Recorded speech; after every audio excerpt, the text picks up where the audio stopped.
बिहार के दलितों को साधने के लिए भारतीय जनता पार्टी ने चिराग पासवान और जीतन राम मांझी का सहारा लिया। लेकिन जैसे ही आप उत्तर प्रदेश जाएंगे, उत्तर प्रदेश के दलित ने भाजपा के लिए एक बड़ी मुसीबत खड़ी कर दी है।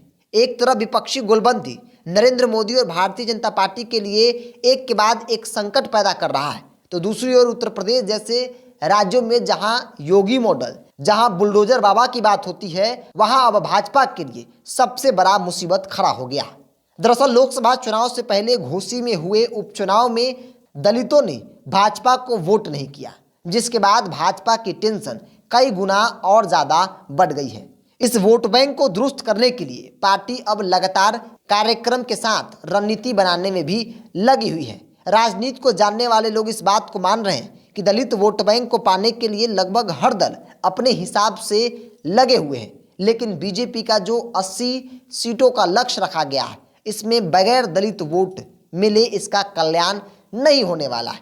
पार्टी को घोसी चुनाव में समझ आ गया है कि राशन और घर तो इन्हें मिला, लेकिन इनको भुनाने में कहीं ना कहीं कमी रह गई, उसे अब पूरा करना होगा। यहाँ तक कि बीजेपी के एक बड़े नेता ने यह भी कह दिया कि हमारी सरकार भले ही दलितों के लिए तमाम योजनाएं चलाई हो, लेकिन कहीं ना कहीं यह लोग हमसे दूर हो रहे हैं, जो कि चिंता का विषय है। इसके लिए पार्टी को जागरूक होने की ज़रूरत है। बिना इनके लोकसभा में मिले लक्ष्य को पार कर पाना मुश्किल ही नहीं बल्कि नामुमकिन तौर पर देखने को मिल रहा है। आमतौर पर विपक्षी पार्टियां केंद्र की भाजपा सरकार पर एक के बाद एक कई आरोप लगाते भी नजर आ रही है, जो कि एक बड़ा माहौल भाजपा के खिलाफ ग्राउंड जीरो पर बनता दिख रहा है, जिसमें आरक्षण को लेकर कहा जा रहा है कि आरक्षण आने वाले दिनों में खत्म हो जाएगा। बाबा साहब भीमराव अम्बेडकर द्वारा जो संविधान बनाई गई है उसे बदल दिया जाएगा।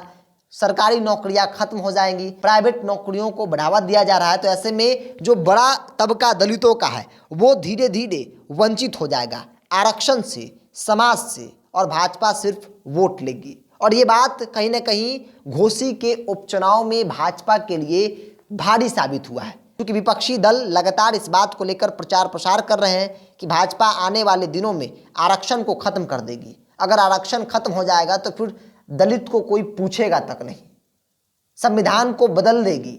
इस देश में आरएसएस वाली संविधान को लागू किया जाएगा। अब इस बात को दलित समाज कतई स्वीकार नहीं कर सकता है।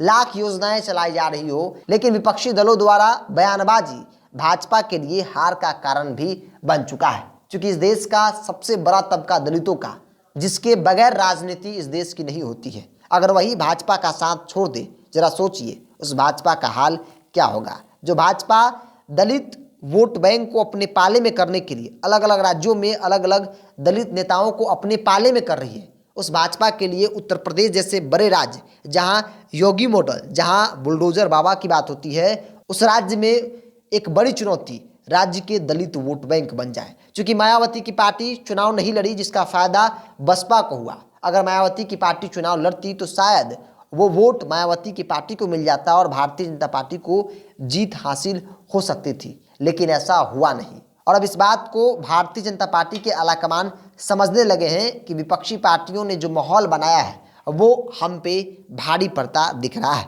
बहरहाल इस विषय को लेकर आपके मन में क्या ख्याल है, आप अपनी राय को कमेंट्स बॉक्स में रखिए। अगर आप मेरे चैनल को यूट्यूब पर देख रहे हैं तो सब्सक्राइब कर लीजिए, फेसबुक पर देख रहे हैं तो पेज को लाइक और फॉलो कर लीजिए।